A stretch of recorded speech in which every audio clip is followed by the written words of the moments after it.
याच्यात काही अंशी तथ्य आहे.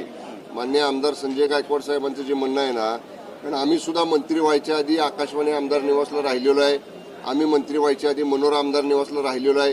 तिथल्या जेवणांच्या बाबतीत आमच्या सुद्धा बऱ्याचदा तक्रारी झाल्या, परंतु अशा पद्धतीनं हात उचलणं कर्मचाऱ्यावर हे काय यापूर्वी कधी घडलं नव्हतं. पण तरी सुद्धा मी आमदार गायकवाड साहेबांशी बोलतो आणि आवश्यकता पडली तर हे आमदार निवासचं कॅन्टीन, हे आहार व्यवस्थापन समिती जी आहे विधिमंडळाची, त्या आहार व्यवस्थापन समितीच्या नियंत्रणामध्ये आहे.